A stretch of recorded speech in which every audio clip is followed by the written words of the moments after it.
বাংলাভিউ রাতের সংবাদে সবাইকে শুভেচ্ছা। সকল ভাষা শহীদদের প্রতি শ্রদ্ধা জানিয়ে শুরু করছি বাংলাভিউ রাতের সংবাদ। শুরুতেই জেনে নিন সংবাদ শিরোনাম। এবারের হজ প্যাকেজ ঘোষণা করেছে ধর্ম মন্ত্রণালয়। সরকারি ব্যবস্থাপনায় হজের খরচ ৬,৮৩,০০০ টাকা। যেতে পারবেন ৬৫ বছরের বেশি বয়সীরাও। রায়হান হত্যা মামলার ২৮ সাক্ষীর পুনরায় সাক্ষ্য গ্রহণ করবেন আদালত। মা ও বোনের হতাশা, ন্যায় বিচার দাবি। আগামী ২ মাস প্রতি রাতে ৫ ঘন্টা করে ফ্লাইট ওঠানামা বন্ধ থাকবে হযরত শাহজালাল আন্তর্জাতিক বিমানবন্দরে। রানওয়ের লাইটিং এর সংস্কার কাজের জন্য এই নির্দেশনা দিয়েছে কর্তৃপক্ষ। বর্ণমালার মিছিলে ভাষার মাস বরণ করল সিলেটবাসী। দেশপ্রেমিক প্রজন্ম গড়তে ইতিহাস চর্চার তাগিদ। এতক্ষণ শুনছিলেন সংবাদ শিরোনাম, এবার বিস্তারিত। এবারের হজ প্যাকেজ ঘোষণা করেছে ধর্ম মন্ত্রণালয়। সরকারি ব্যবস্থাপনায় এবার হজ করতে জনপ্রতি খরচ হবে ৬,৮৩,০১৮ টাকা। প্রতি বছর ২টি প্যাকেজ ঘোষণা করা হলেও এবার একটি প্যাকেজই ঘোষণা করা হয়। বুধবার দুপুরে ধর্ম মন্ত্রণালয়ে হজ ব্যবস্থাপনা নির্বাহী কমিটির সভায় এই সিদ্ধান্ত হয়। পরে সাংবাদিকদের এই ব্যাপারে ব্রিফ করেন কমিটির সভাপতি ধর্ম প্রতিমন্ত্রী ফরিদুল হক খান। প্রতিমন্ত্রী জানান, গেল ৯ জানুয়ারি সৌদি সরকার ও বাংলাদেশ সরকারের মধ্যে দ্বিপাক্ষিক হজ চুক্তি সই হয়েছে। চুক্তি অনুযায়ী এবছর ১,২৭,১৯৮ জন হজ পালনের সুযোগ পাবেন।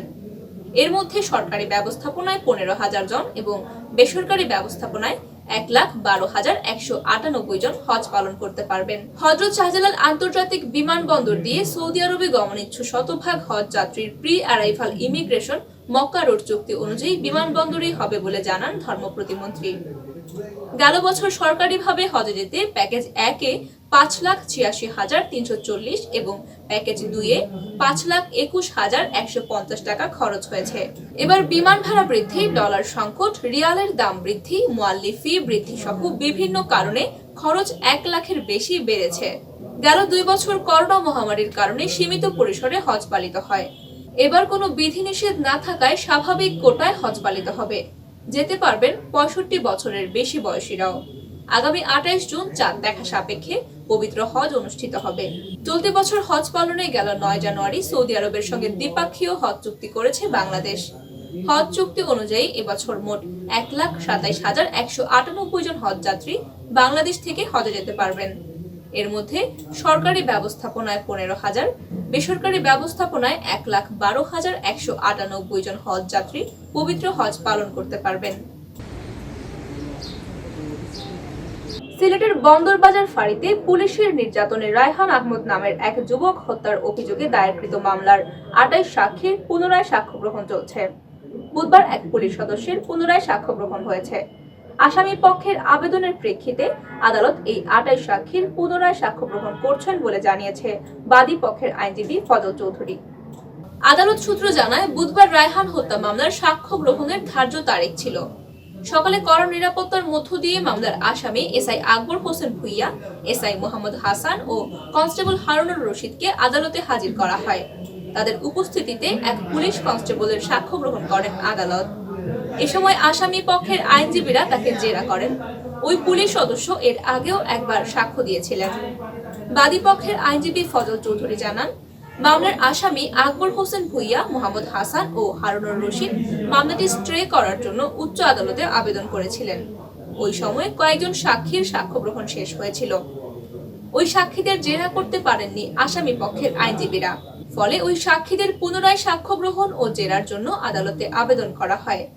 মহানগর দায়রা জজ আদালত আবেদনটি মঞ্জুর করায় সাক্ষীদের পুনরায় সাক্ষ্য গ্রহণ শুরু হয়। বুধবার একজন পুলিশ কনস্টেবলের পুনরায় সাক্ষ্য গ্রহণের সময় আসামি পক্ষের আইনজীবীরা তাকে জেরা করেছেন। ওনাদের পক্ষে মহামান্য হাইকোর্টে গিয়েছিলেন, আসামি পক্ষ গিয়েছিলেন যে মামলাটা স্টে করানো যায় কিনা বা অন্য কোনো সুবিধা নেওয়া যায় কিনা, যার কারণে এই সাক্ষীগুলোর সাক্ষ্য গ্রহণ পূর্বেই সমাপ্ত হয়ে গিয়েছিল। ওনারা ওই সময় জেরা করতে পারেননি, বিধায় ওনারা এখন আমাদের মাননীয় মহানগর দায়রা জজ আদালত থেকে ওনারা অনুমতি নিয়েছেন এবং ওনারা বর্তমানে জেরা করছেন। এদিকে সাক্ষ্য গ্রহণের সময় আদালতে উপস্থিত ছিলেন রায়হানের মা সালমা বেগম ও বোন রুবা আক্তার। এ সময় উপস্থিত সাংবাদিকদের মা সালমা বেগম বলেন, মামলায় ৬৯ জন সাক্ষীর মধ্যে ইতোমধ্যে ৪৫ জনের সাক্ষ্য গ্রহণ শেষ হয়েছে। এর মধ্যে আসামি পক্ষের আবেদনের প্রেক্ষিতে 13 থেকে 40 নম্বর সাক্ষীর পুনরায় সাক্ষ্য গ্রহণ শুরু হয়েছে। হত্যাকাণ্ডের পর প্রায় 3 বছর পার হয়ে গেছে, কিন্তু এখনো মামলার সাক্ষ্য গ্রহণ শেষ হয়নি। তারপরও ন্যায় বিচার পেলে রায়হানের আত্মা শান্তি পাবে। এখন আবার তারা পুরাতন সাক্ষীগুলা নতুন করে আসছে, এইরকম ভাবে যদি পুরাতন গুলাই নতুন করে আসে তাহলে নতুন গুলা কবে শেষ হবে, এইটাই আমি বলছি। তারপরেও আমরা আশাবাদী, নতুন আসুক পুরান আসুক যাই আসুক, দেরি হোক লেট হোক, কিন্তু বিচারটা যেন সুষ্ঠু বিচার হয় এবং তাদেরকে সর্বোচ্চ শাস্তি, ওদের ফাঁসি হয়। রায়হানের বোন বলেন, আসামিদের চেহারায় কোনো অনুতপ্ত ভাব নেই, তাদের হাসি খুশি মুখ দেখে ভয় লাগে। এদের শাস্তি না হলে অপরাধীদের মন থেকে ভীতি উঠে যাবে, দেশে ন্যায় বিচার থাকবে না।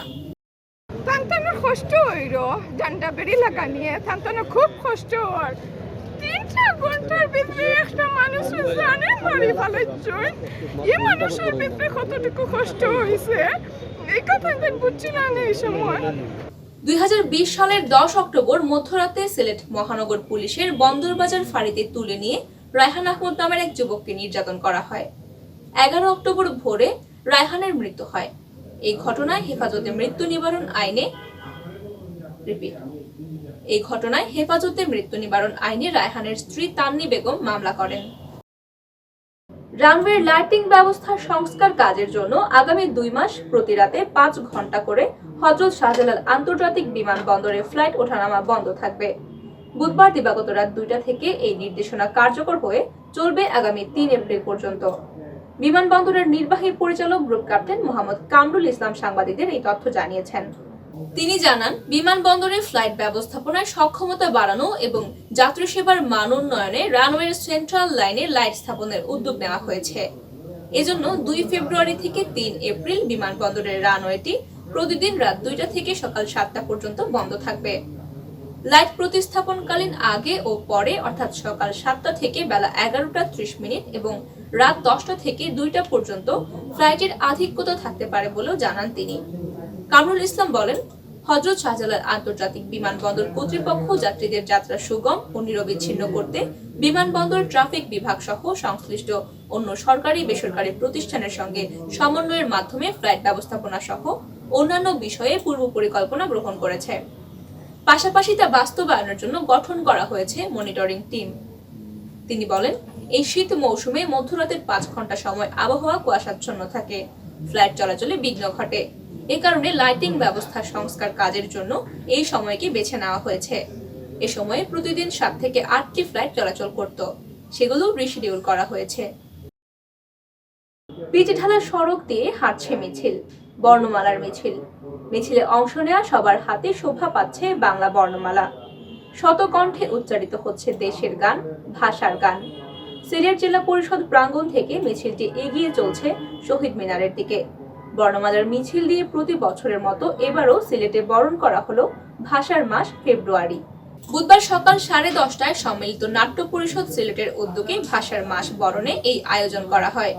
মিছিলে বাংলা বর্ণমালার পাশাপাশি ভাষা দিবসের তাৎপর্য সম্বলিত স্লোগান খচিত প্লেকার্ড প্রদর্শন করা হয়।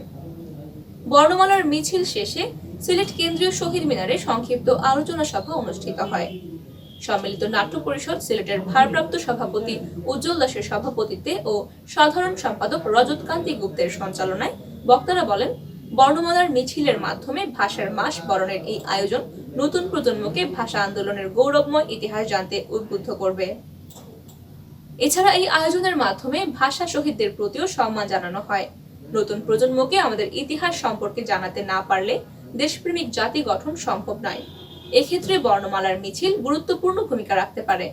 বর্ণমালার মিছিলে উপস্থিত ছিলেন সিলেট জেলা আওয়ামী লীগের ভারপ্রাপ্ত সভাপতি শফিকুর রহমান চৌধুরী, জেলা পরিষদের চেয়ারম্যান অ্যাডভোকেট নাসির উদ্দিন খান, জেলা প্রশাসক মোহাম্মদ মুজিবুর রহমান, সিলেট জেলা প্রেস ক্লাবের সাবেক সভাপতি আল আজাদ, সম্মিলিত সাংস্কৃতিক জোটের কেন্দ্রীয় সদস্য শামসুল আলম সেলিম প্রমুখ। শুনছিলেন বাংলাভিউ রাতের সংবাদ। এতক্ষণ আপনাদের সাথে ছিলাম আমি শ্রাবণী তালুকদার। সঙ্গে থাকার জন্য সকলকে অসংখ্য ধন্যবাদ।